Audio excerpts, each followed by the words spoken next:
Hey you two, I'm going to carry on reading James and the Giant Peach, and we're on chapter 3. It was at this point that the first thing of all, the rather peculiar thing that led to so many other much more peculiar things, happened to him. For suddenly, just behind him, James heard a rustling of leaves, and he turned round and saw an old man in a funny dark green suit emerging from the bushes. He was a very small old man, but he had a huge bald head and a face that was covered all over with bristly black whiskers.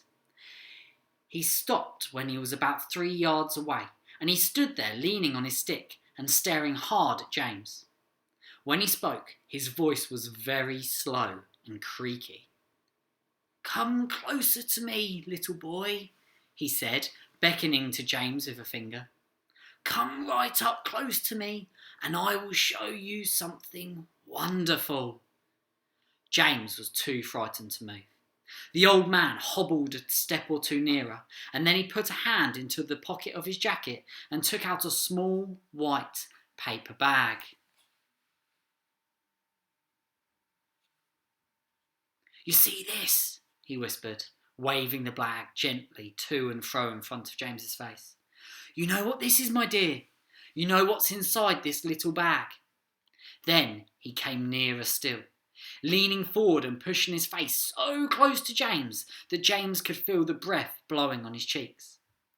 The breath smelled musty and stale and slightly mildewed, like an air in an old cellar. "Take a look, my dear," he said, opening the bag and tilting it towards James.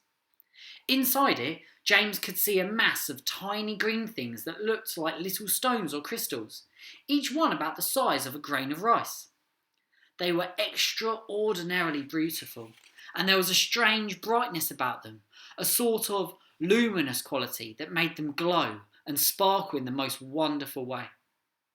"Listen to them," the old man whispered. "Listen to them move." James stared into the bag, and sure enough there was a faint rustling sound coming up from inside it. And then he noticed that all the thousands of little green things were slowly, very, very slowly, stirring about and moving over each other as though they were alive. "There's more power and magic in those things than there are in all the rest of the world put together," the old man said softly. But, what are they?" James murmured, finding his voice at last. "Where do they come from?" "Aha!" the old man whispered. "You'd never guess that."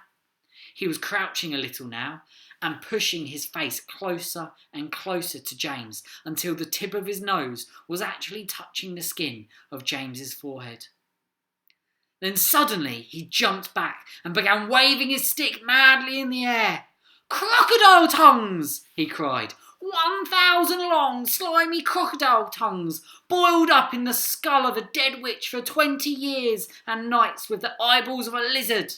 Add the fingers of a young monkey, the gizzard of a pig, the beak of a green parrot, the juice of a porcupine, and 3 spoonfuls of sugar. Stew for another week, and then let the moon do the rest." All at once, he pushed the white paper bag into James's hands, and he said, "Here, you take it. It's yours." It's the end of chapter 3. Why don't you post on your Class Dojo page what you think is going to happen next?